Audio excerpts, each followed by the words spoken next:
Welcome, everybody. It's July 30th, 2019. Thank you for joining us. As always, I'm your host, Justin, and I'm joined by my co host, Perry.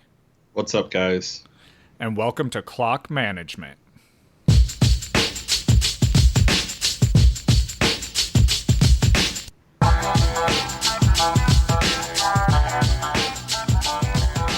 All right, guys, make sure you're following us on Twitter. Our Twitter is Management Clock. You can catch us on YouTube, Spotify, Google Podcasts, Apple Podcasts, and Stitcher. Before we get into football, I want to go over a couple other things real quick. So we are still giving away a Le'Veon Bell jersey, but there's been a surprise on that. Perry, you want to tell everyone about that? Yeah. So originally we said we'd be giving that away at 300 followers on Twitter. It's taking longer than we want. That's not your guys' fault. The people who have been following us for a while, you deserve it. We're going to give away the Le'Veon Bell jersey this Friday, no matter how many followers we are currently at. If you follow us between now and Friday, you'll be entered to win that Le'Veon Bell jersey.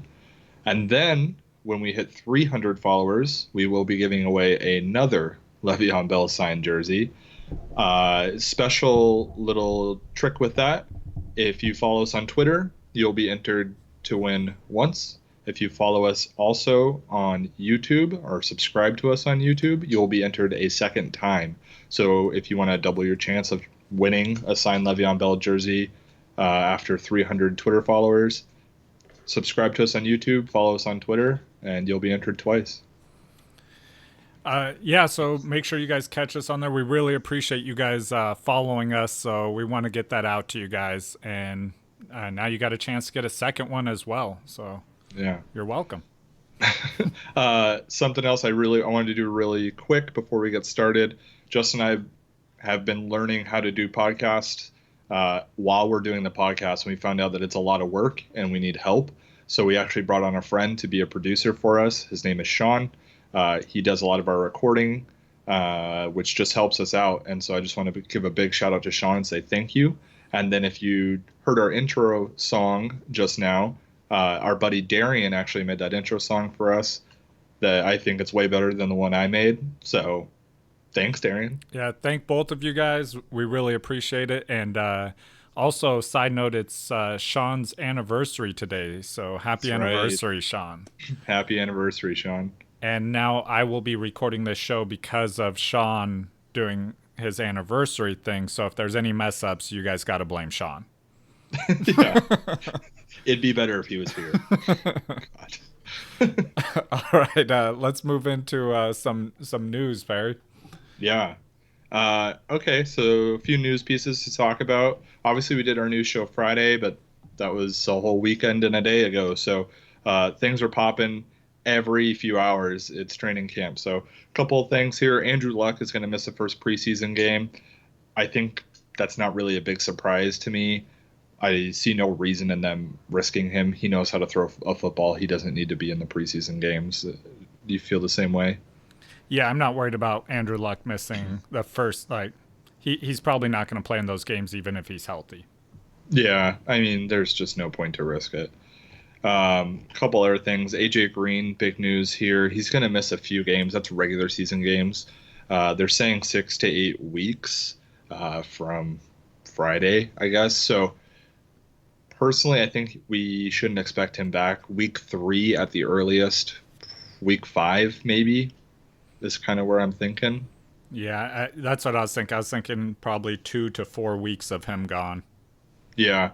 I did say Tyler Boyd would be the number 1 receiver there in Cincinnati. Yeah. And you hate to dance on someone's grave, but I don't want to dance on someone's grave, but I said it. I said it. But you know, crank that soldier boy, Perry. I will not.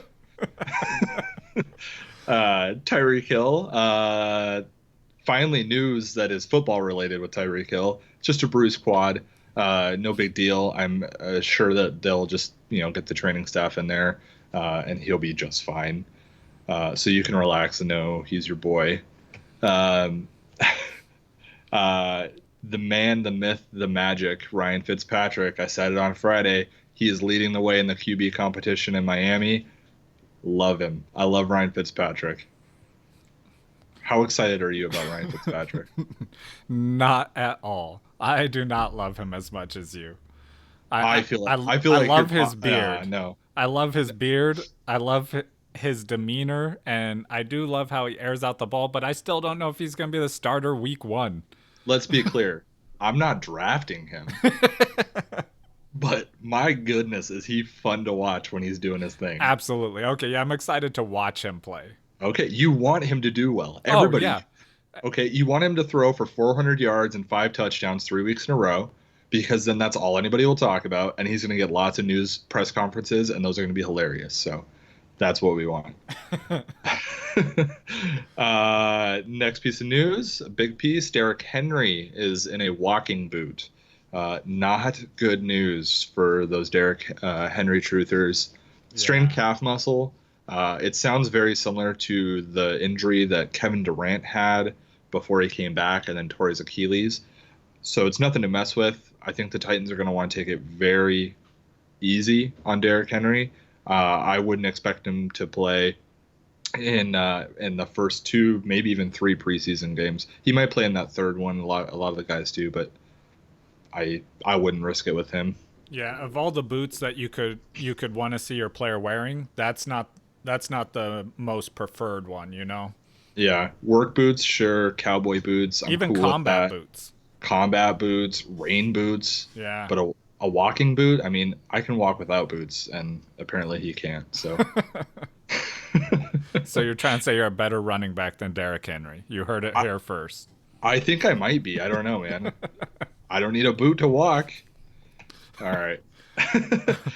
All right. What about you? Got some news nobody cares about, I Justin? do. I did some deep diving on this news that nobody cares about. So first of all, Drew Brees played bubble soccer with a football today. He created a game. That was a lot of fun to watch, but What's nobody bubble really cared. soccer? Where you wear a giant bubble suit that's all around you, basically, where you can run into each other and you bounce off each other. Wait, why don't we care about this? I kind of care a lot. Because it is not related to fantasy in any way. Ooh, And then next piece of news, also Drew Brees related. Drew Brees beats Zion in a basketball/football shooting competition. really? Yeah, and they went to sudden death, and Drew Brees beat him by shooting a 3-pointer Wow. with a basketball. You heard it here first. Drew Brees is better than Zion at basketball. Yep, these hot takes here. And Yeah. last piece of news that nobody cares about: Gruden says Nathan Peterman is growing on him. God. You said that to me earlier today, and it was just the only thing I could think of was he should get that removed. But Yeah, it just oof, yeah, man, I could John not care Gruden. any less about that, and I just hope that like John Gruden, like he shouldn't. I don't see a reason why Nathan Peterman would set foot on the field, but you don't know because it's John Gruden. Dude, maybe he's one of Gruden's grinders. You Yeah, never know. he's been grinding, man. I I could really you know what, I want to write a coffee table book of just John Gruden quotes. They're I hilarious to me. I want to make a coffee table that just has John Gruden quotes just engraved all over it. We could do that with your coffee table. You should ask your wife. Yeah, she would love that, Yeah. and then I would be sleeping down there. Yeah. All right. Is All that right. all the news we don't care about? That is, I'm sure there's more, but that's the important news that you don't care about. Gotcha. It's important to distinguish between the two. All right, let's get into our divisions. The picks we've been doing. Where I'm gonna just go over it again, just in case we got some new listeners. So we're basically gonna choose like AFC and NFC North, which we did this week, and we're gonna choose one player from each team in that division to fill a roster minus a kicker, and create a team, fantasy team. And we did sent this to each other earlier, so we could each do our picks and have it ready to go. So we'll just go down by position. All right. All right, first pair, you want to list off do you have a list of the teams just to make it clear I for do. everyone? All right, yeah, I do. Let's do that. Yeah, AFC North, we have the Ravens, the Bengals, the Browns, and the Steelers. The NFC North, we have the Bears, the Lions, the Packers, and the Vikings. And I was telling Perry before, this was probably the hardest one out of the other two that we've done so far for Yeah, me. And I'd agree.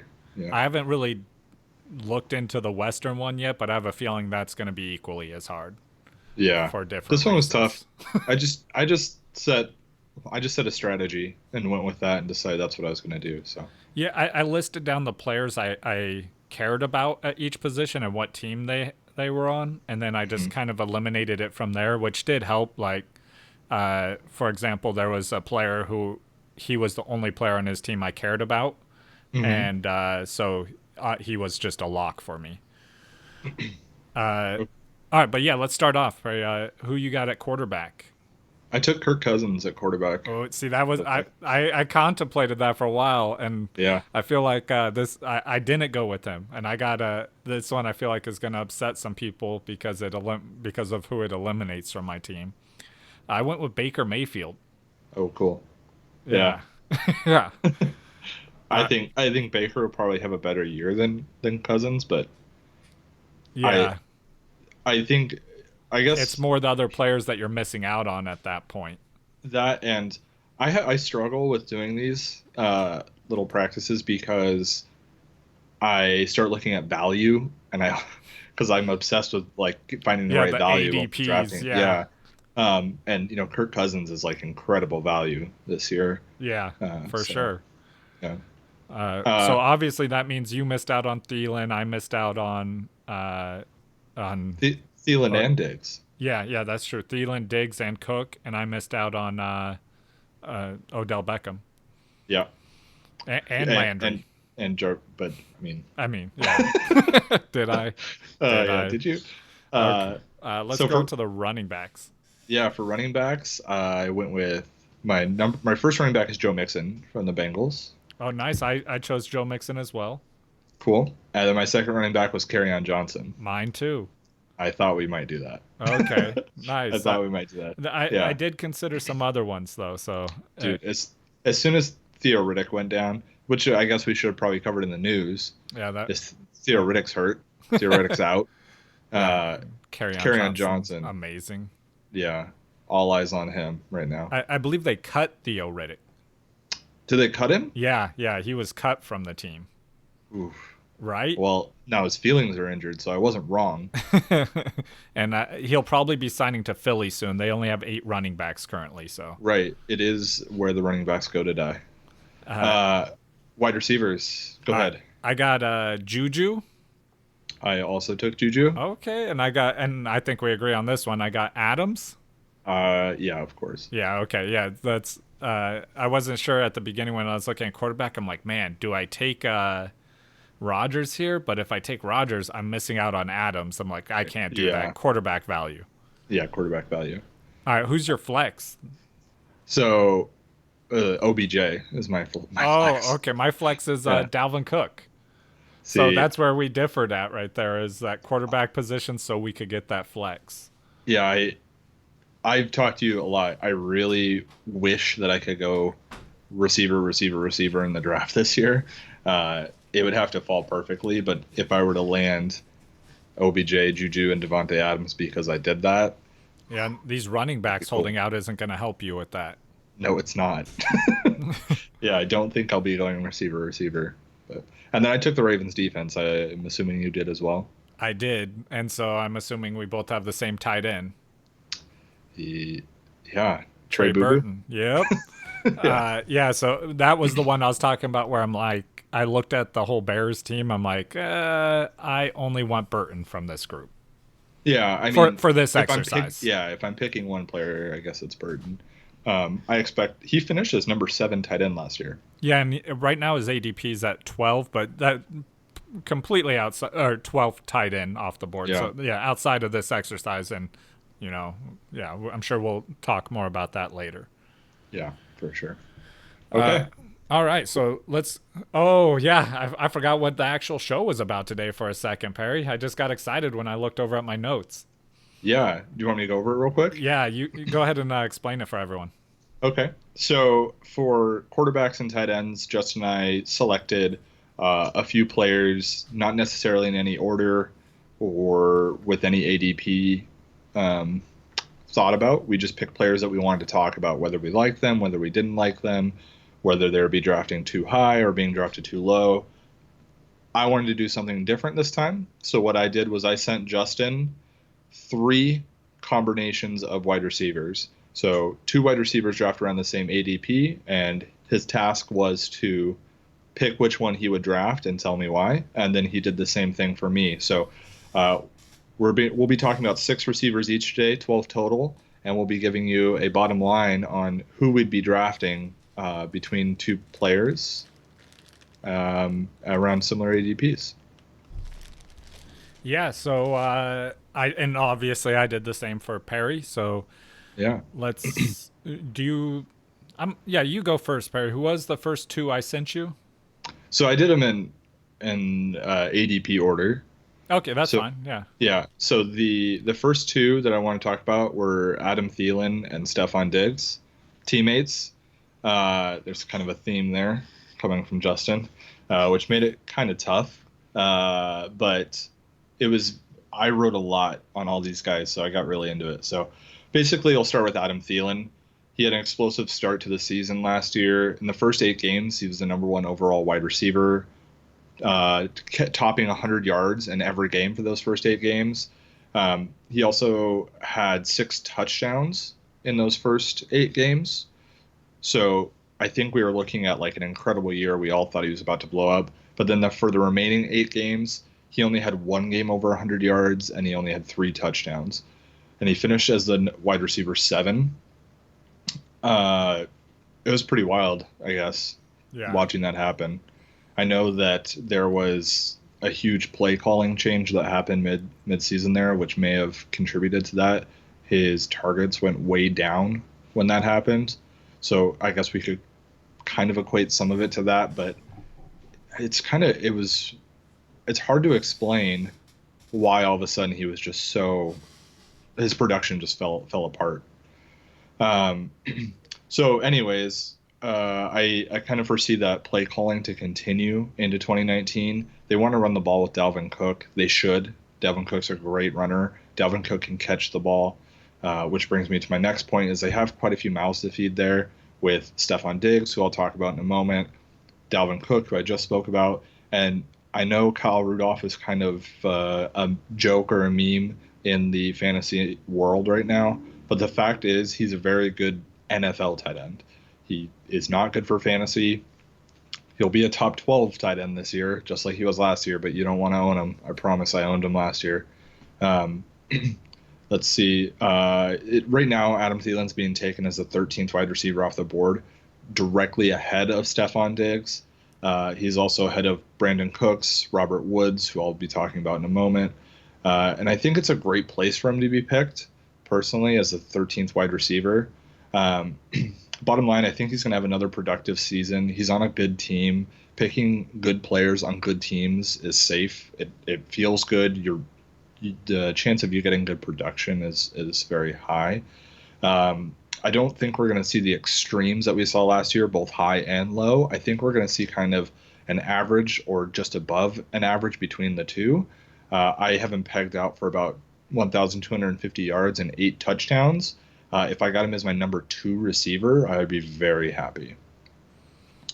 How do you So concur? Do you no. concur, Doctor? So you said so you're going with Thielen, you said? No, I haven't picked. I haven't told you Oh, who I'm okay. picking yet. Oh no, yeah, I definitely agree with that.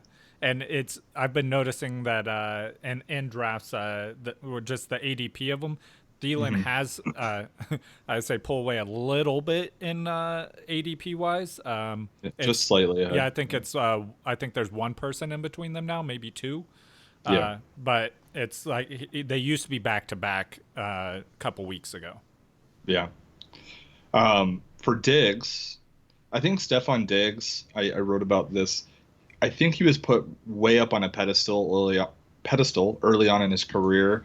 People were saying that he's going to be the next great receiver, and I think he didn't quite reach that.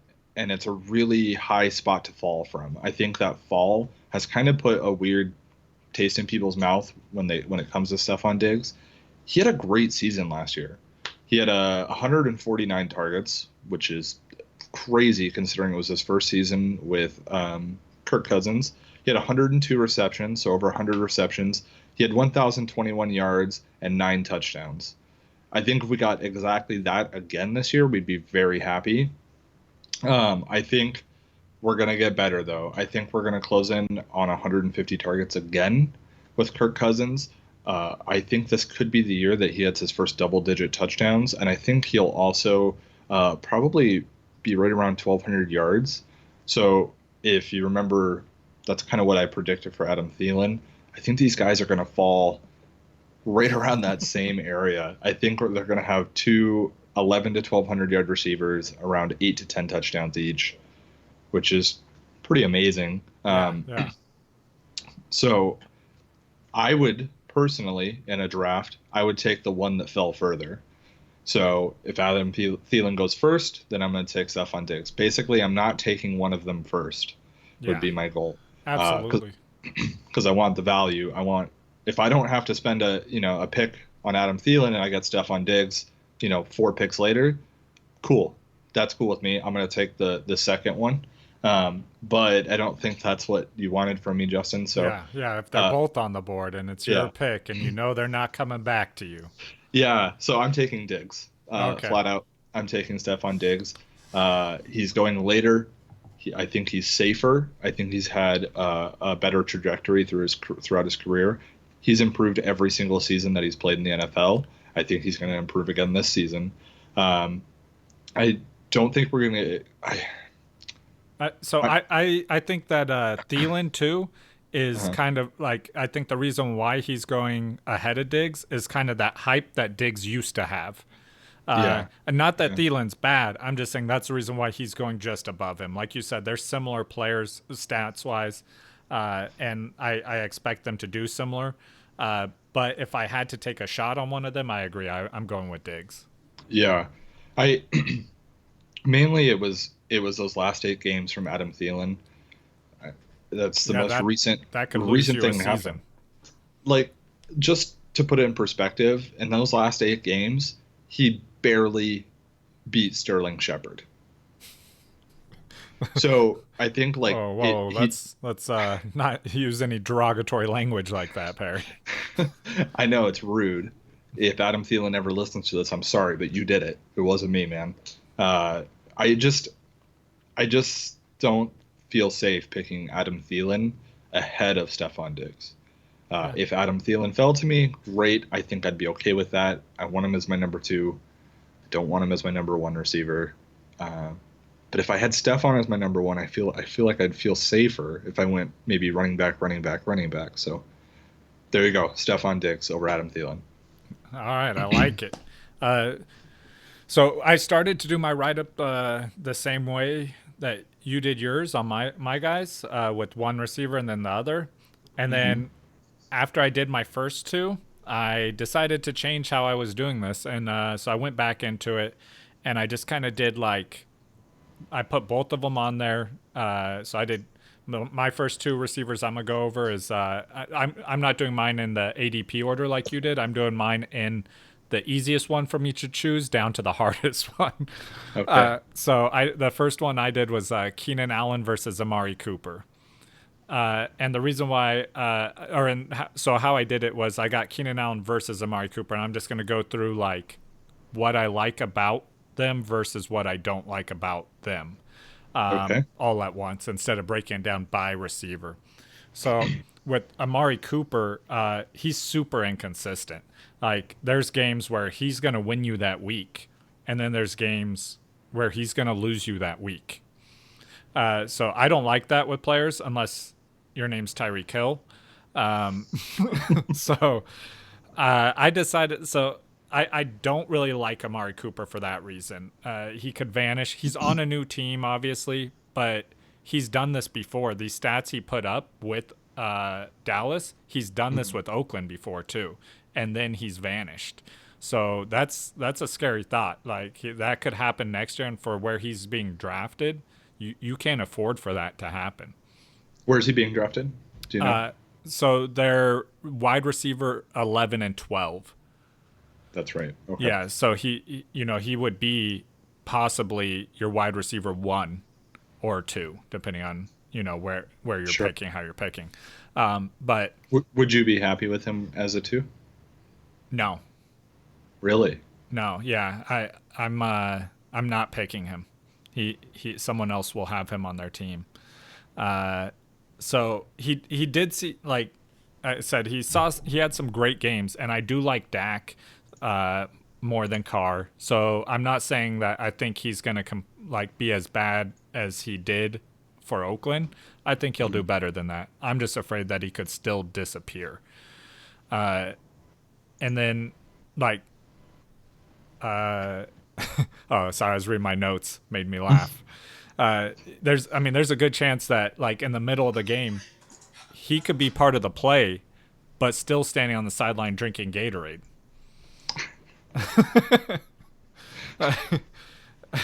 See what I mean? I was like, that's a good one. I forgot I wrote that.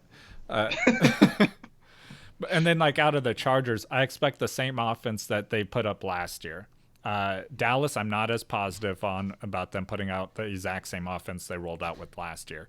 So the Chargers, I expect Keenan Allen to have very similar numbers to what he did the previous year, and he's way more consistent with what he does. And if Gordon continues to hold out, I think that only benefits Keenan Allen. I still think they're going to be able to run the ball, not as well as with Gordon, but they'll be able to pass the ball for, they'll have more passing situations. So that's just beneficial for him. Are you concerned at all about Keenan Allen's injury history? I mean, you always got to like consider that, but I like he last year, I believe he played the entire season last year. If not, he missed one game. So I feel like he's recovered and he's worked his way through that. So I'm not as concerned with that. Once you see another, like a full season in after an injury, that kind of alleviates that worry. I know last year I was scared about that with him. Yeah, he did play the entire season. Yeah, so I feel fine with that. I'm not afraid of that at all. He also played the entire 2017 season. Yeah. So. And then what was the injury before that? He was out for almost the entire season the year before. The entire 2016 season he was out. Yeah. The only reason I bring it up is because that's what people are going to talk about when it comes to Keenan Allen, because I totally agree with you. Yeah, but if, like, let's say Keenan Allen has an injury, I know he's not playing, but Amari Cooper could have his jersey on, pads on, out there on the field, not playing. That's a good point. Okay. You know that you have to find somebody to replace Keenan Allen if he gets hurt. Exactly. But it's really hard to sit Amari Cooper. So. Yep. Okay. So that obviously I'm going with Allen every time on this one. Yeah, I agree with you. I agree. I think the reason I wanted you to talk about these two were, in particular, Amari Cooper, because there was that hype that you talked about, and then there was the really poor or inconsistent production, and then he went to Dallas and he had great production, and now he's coming into the season with a bunch of hype again, and I just want people to be aware of who they're getting. The person hasn't changed. The team may have changed. It's still Casper. He's still there. So if he gives us a great season this season, then I'm sold for next year. Yeah, Justin and I'll put our foots in our mouth, but I think you can expect the 15-yard, one reception performance from Amari Cooper this season at some point. And not only does he have to put on a great season this year, he still would have to outperform Keenan Allen. Yeah.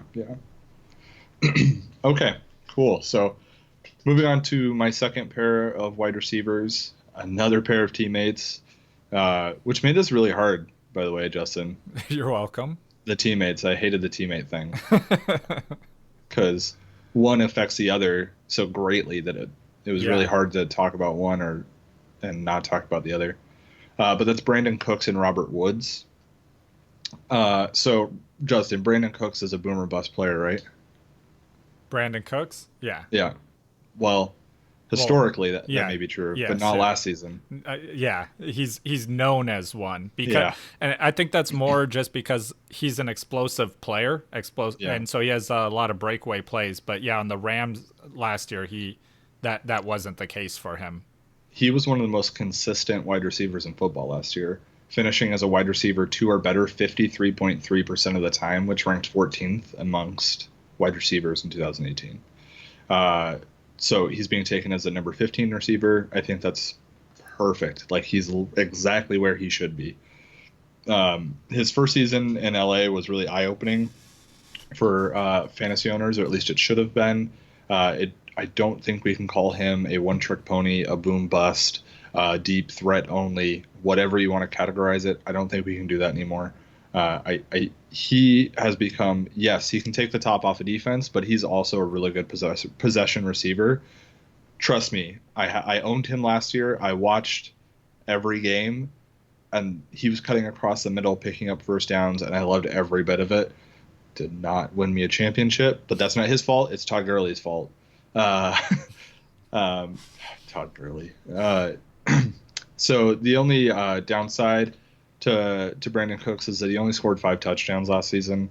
I know only, but 5 touchdowns is kind of low for somebody for a wide receiver drafting at 15. I think I would like Yeah. to see that maybe 7. I'd feel really good if it was at 7, but I think he's capable of that. But the issue is there are 3 very talented receivers on this team: Robert Woods, who I'll talk about, and Cooper Kupp, who's coming back from an injury, and that's just a lot of mouths to feed. If each of them caught, 7 touchdown passes, that's what, 21 touchdown passes just between the 3. Did I do that math right? Yeah, yeah. Yeah. So that at 21 touchdown passes and what we got to find another, say, 8 to 9 touchdowns to get him to 30, to get Jared Goff to 30 touchdowns. We're kind of, that's asking a lot, I guess, is what I'm thinking. One of these guys, one of these 3 is going to have lower numbers when it comes to scoring. But I think that Brandon Cooks is probably going to have a similar season to what he did last year. I have him pegged at 11,000 or 1,100 yards, 11,000 yards. Jeez. Wow. Look out. Hot take. Yeah, 1,100 yards, 85 receptions, which is about 5 more than he had last year, and 6 touchdowns. I think if you get that kind of production out of him, I think you should be happy. I think that's what you should expect. It could be higher. We don't know how Cooper Kupp's going to return, but that's the same scenario for this next guy, Robert Woods. Yeah, don't worry. I'll let you know how he's going to return here in a minute. Okay. So we talked about consistency with Brandon Cooks. Robert Woods is able to hold his own, though, when it comes to consistency in 2018. It took 11.7 PPR points to be a wide receiver 3 or better. So if you scored 11.7 at least in every game, you were a wide receiver 3 or better. He did that 87.5% of the time. So basically, he was startable every game, or almost every single game. The only names ahead of him on that list were Devontae Adams, DeAndre Hopkins, and Antonio Brown. That's pretty good company.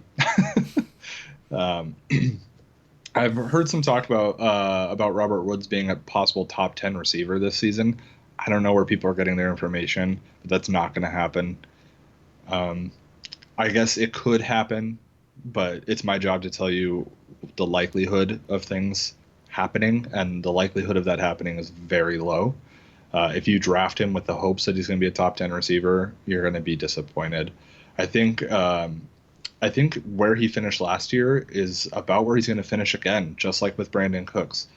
There's a cap in this offense, and we have 3 guys that people are expecting to explode. It's not going to happen. So I could see him around 1,200 yards, so some more yards than Brandon Cooks, same amount of touchdowns, and around the same amount of receptions. I guess it would be a slight drop from where he was last year, but it's pretty close, almost negligible. So Justin, you want to know who I'm picking, of course. So I'm going to take Brandon Cooks. I've had Brandon Cooks before. I think Brandon Cooks has a longer pedigree of being a talented fantasy player. When he was in New Orleans, he was good. When he was in New England, he was good, and he was good last year. Robert Woods has only really had 2 seasons where he's been relevant. And the first season he had 2 games with 2 touchdowns, which really made him explode and made that season look a lot better than it really was. So I'm going to take the safe bet. I'm going to take Brandon Cooks. But with that being said, between Cooper Kupp, Brandon Cooks, and Robert Woods, I'm following the same philosophy that I did with the Vikings, and I'm taking the wide receiver that falls the furthest. Yeah, I agree with you on that. And okay, so I'm gonna just go straight into mine here because I got Cooper Kupp and Alshon Jeffrey next. Yeah. So,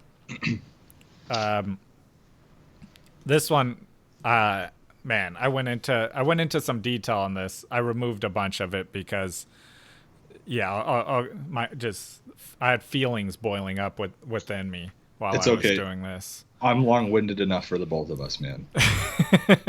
Yeah, so I shortened. Don't worry, my third one, I made up for it. Okay. So, yeah, I got Cooper Kupp versus Alshon Jeffrey. So first, I like comparing these two guys because they've both been with their team for 2 years at this point. Alshon's been on Philly for 2 years. Cooper Kupp has 2 years with the Rams, his only 2 years. So despite receiving an incredible amount of targets, Alshon Jeffrey, he struggled. Like he had a ridiculous amount of targets last year. In 2017.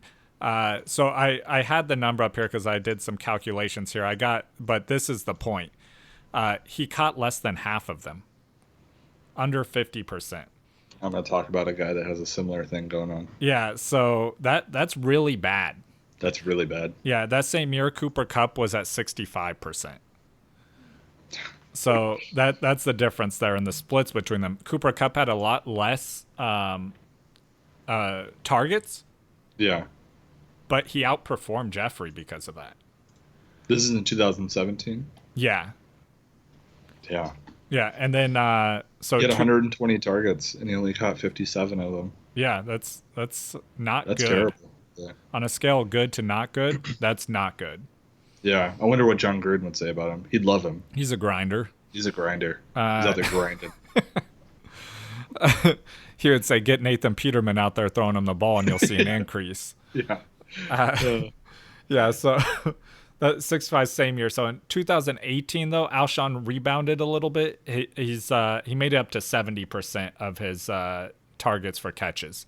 Much better. Yeah, but Cooper Kupp had 72%. Ooh. So didn't hugely outperform him, but again, better. Kupp got injured that in 2018, so he didn't finish the year. If you were to take the year that he had and continue it out, he outperformed Jeffrey in every way and every stat is better. Literally every stat you could measure, Cooper Kupp was better than Jeffrey. He did get injured, so you have to take that into account. And he's just coming back from that injury. Alshon Jeffrey's playing with Carson Wentz, who I talked about this before, is the worst quarterback not the worst quarterback, but the two of them playing together gives you the worst stats that Alshon Jeffrey sees in every category. Like it's like that means Jay Cutler is better for Alshon Jeffrey, Wentz, right? For Alshon Jeffrey. Overall? Is that what you said? Absolutely not. Jay Cutler doesn't care. No, Jay Cutler does not care about anything. Yeah. He's like, Jay Cutler's like, Carson Wentz is better. I don't care.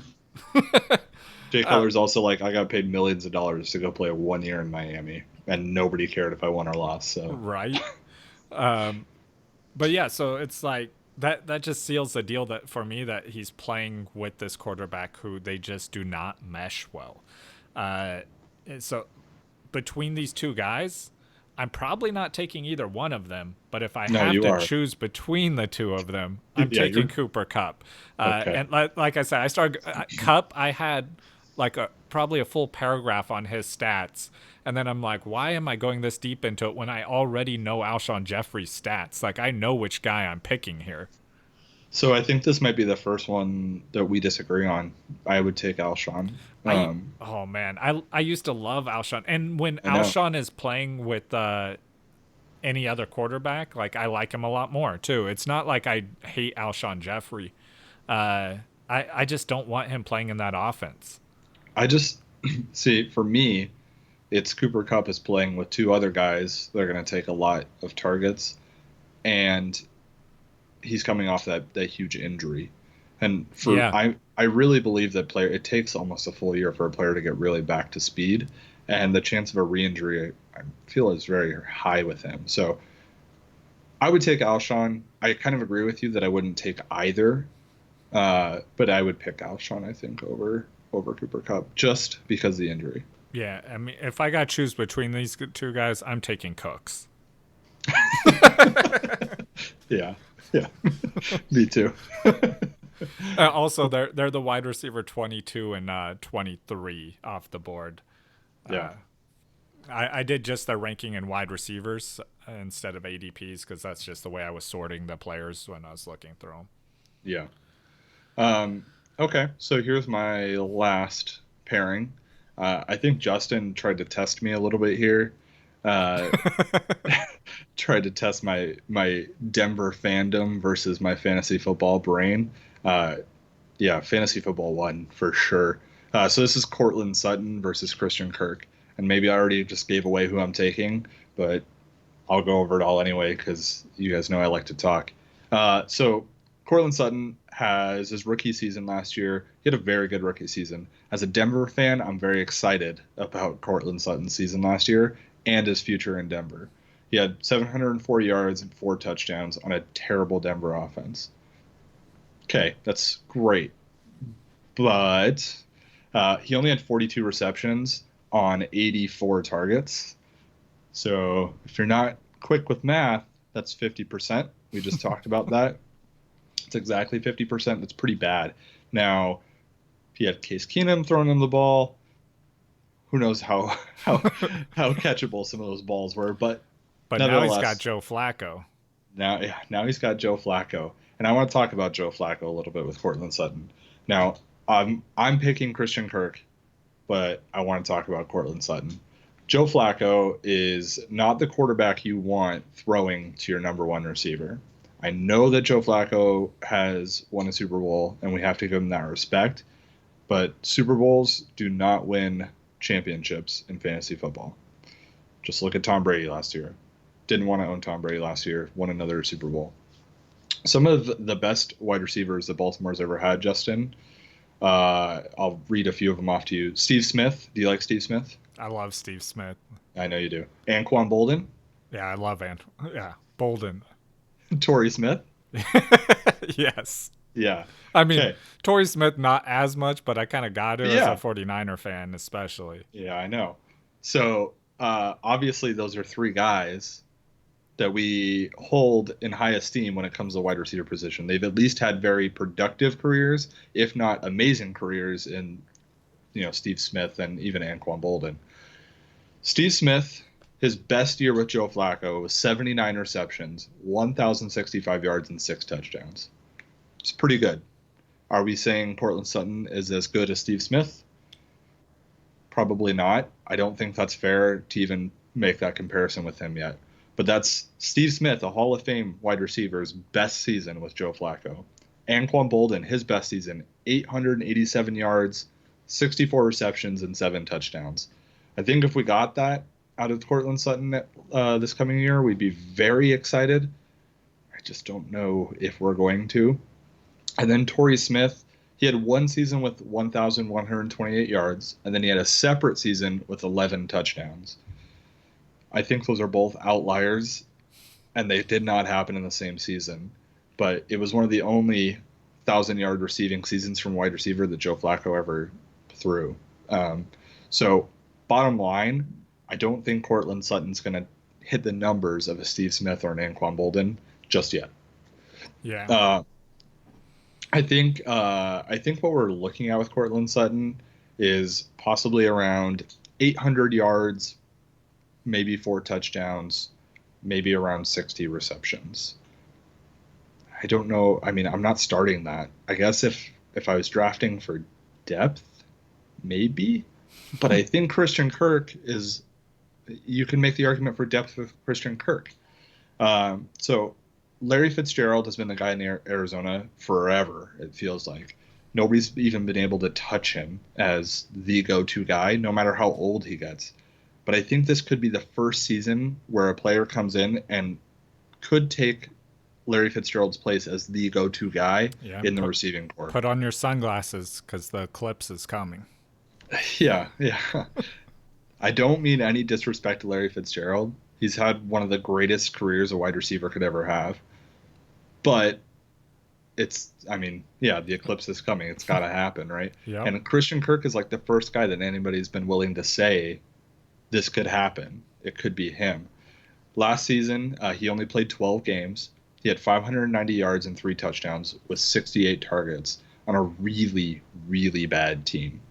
I know what I just said about Courtland Sutton, and technically Sutton had probably better stats, but he did play the full season. Christian Kirk did not. Also, the situation matters. In Arizona, that's a good situation to be in when it comes to an offense this season. With that new head coach coming in, I could see them having like 70 plus offensive plays per game this season. You have new quarterback in Kyler Murray, super athletic, super good arm. They're gonna throw the ball. It's going to happen. I don't like to draft. When I'm drafting in the rounds that I would take one of these guys, I'm not drafting for safety. I'm not drafting for floor when it comes to where I'm going to pick these two guys. I'm not picking them to start right away.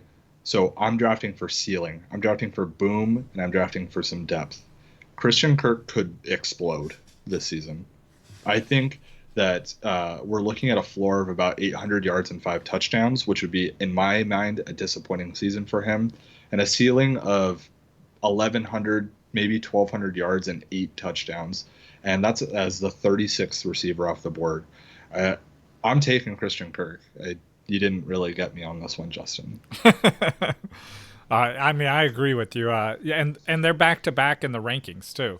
That's the other thing is like, why would I take Courtland Sutton when Christian Kirk is right there? Yeah, and honestly, like I haven't really dug deep into those players, either one of them, so that's why I gave them to you because I know they're both new players and coming off their second year or going into their second year, and so I was like, man, one of these dudes is about to explode. Let me have Perry dig into them for me. Happy to do the work for you. But that's what my gut feeling tells me anyway, just based off those two offenses. Yeah, I just don't see. I love Denver, but I just can't take Courtland Sutton this year. Yeah. I hope I'm wrong. I think but I think people are getting so excited about having a relevant receiver, but it's not 2013. All right, we don't have Peyton Manning throwing 55 touchdowns in Denver, so. Where you have Joe Flacco throwing probably 24 touchdowns, and half of those are going to his tight end. Yeah. All right, so I'm gonna get into my last two. All right. They're wide receiver 28 and wide receiver 30. And Perry, I think you also tried to test my fandom versus my fantasy mind. Mm-hmm. If you guys don't know already, I am a 49er fan, so Perry gave me Dante Pettis versus Tyler Boyd. And I want to start out by saying Dante Pettis is going to be the number one wide receiver at the end of this year. I mean, I'm not picking him there. And the number one wide receiver? Yeah. And I really hope that's true. Wait. But it's probably not. But I really hope that is true. I just want to make sure we have the definition here. So you're saying the number one overall wide receiver will be Oh my gosh. Yeah. Overall, yeah. That is where I would like him to finish. All right, now let me get into this. Okay, Cortland Sutton will be the number one wide receiver this year. All right. So Dr- this one, I've actually gone back and forth doing mock drafts, like probably a couple months ago with this pick. Like, man, which one of these guys do I take? I want one of these guys. And I actually think I went with, I'd I say know about, you've gone Pettis. oh yeah, 2 or 3 months ago, I was going Pettis the majority of this time. And but I did go Boyd sometimes too. It just I kept going back and forth. It's a tough one, and I love both of them. So I'm gonna start with Pettis. Like he's a young player, obviously. He's smart and he's really good. Like as a player, he did great on the team at the end of the year, and he's being forced to be their number one wide receiver. I'm not saying that he is a number one wide receiver for a team or that quality, but that is who he is on that team. He doesn't have an option because there is no other number one wide receiver there. So that's kind of a rough position to put a young player in like that. And he's hold on, I lost my spot. But so what he's really good at kind of surprised me too, because you got people like Tyreek and Goodwin on his team, who is an Olympic sprinter, right? And, I mean, everyone knows how fast Tyreek Hill is. But what if I told you that out of all the players in the NFL, Dante Pettis led the league in separation? Oh, I did not know that. Yeah, nobody had more separation like at the point of the target, like once the ball's being released to him, than Dante Pettis in the NFL. Was it because they weren't worried about the ball being catchable? I mean, that's possible, but he actually it was I want to say it was 70 something percent, 78% of the balls were catchable balls. Nice. Yeah, not great, but no, I just not as bad as I would assume with their plethora of quarterbacks they played last year. I'm just giving you flack. Oh. Oh. Oh. Go on. Yeah, sorry, but yeah. So I mean, that's a great stat, and that's a good thing you want to see in a wide receiver, that they could get away from the defender. Obviously, it's easier to catch the ball when there's no one guarding you. But then, like, during this offseason, you start hearing about, recently I started hearing about Trent Taylor. Maybe people are like, oh, he could lead the team in receptions in the slot, blah, blah, blah. I don't believe the hype. Yeah, I don't believe that. But that's not something you want to hear. Yeah. I mean, what you would like to hear is people saying Dante Pettis looks amazing this year, even if it is just coach talk. You still want to hear that they're saying it. It's a Kyle Shanahan offense again, so there's going to be lots of opportunities for people to put up points. That's what his offenses do. And that being said, I'm going to get into Boyd now. So Boyd came up behind AJ Green. It's not fair because before the AJ Green news, I sent you this. And then this makes it too easy. Right. Thank you, Perry. So Boyd came up behind AJ Green, a name that you may recognize. AJ Green's been a number one wide receiver for quite some time, and he's a great wide receiver, and that gave Boyd a chance to be the number two wide receiver, and that's a big benefit for him to come up after or behind AJ Green, learn from him, grow as a player. And then AJ just got hurt for several weeks, like we were talking about. I'm anticipating a 2 to 4 week. Perry was saying 4 to 5. Like, he's going to be gone. So that puts him in that number one wide receiver position, similar like I talked about Pettis being put into, except he's been groomed for it. Like, he is ready for that position, and opposed to being forced into that position. So he's definitely going to be more ready than Pettis to fulfill that role. He's better than Pettis in almost every measurable stat, and like not just stat, but like his when you I mean I guess they're still stats, but his physique, like when you measure his vertical, his straight line sprinting, literally everything, how fast he changes direction. The only thing that Pettis is really better at him is getting open at that point of separation, or getting that separation at the point of target. But Boyd has shown that he can still catch the ball when he's being guarded, so it's not that big of a deal. He's proven himself already that he's ready for that next step. And Pettis, people are banking on the opportunity he has opposed to his ability. We haven't seen enough from him yet to say he is a wide receiver one. He's going to fulfill that role. So, I mean, it's an easy pick for me for this one. Boyd's the easy pick here, especially with that injury like Perry talked about. And his ADP is about to skyrocket, so they're not even going to be near each other in probably today. Yeah. I wonder if I'll be getting Tyler Boyd now because his ADP is I know that's the upsetting thing when you make a prediction like that, like, oh, this guy's going to be great. And then like something happens to where now everyone loves him. You're like, no, I said this first. He's mine. I know. I tweeted that out. You know, a couple of guys in the industry were tweeting about Tyler Boyd, and it's like, I already said this. This is mine. Get off. But they don't care who I am, so you're like, yeah, okay, bud. Also, we're not. They're like, we're not in the same league either. Yeah, we can both have him. Yeah, I think with Pettis before the injury, right? With Pettis and Boyd, the interesting thing was you're probably drafting one of these guys to start, or at least start as a flex, or in a 3 wide receiver league, especially. And if that were the case, I would want Boyd as well. But I think if I was drafting for a bench, I mean, I wouldn't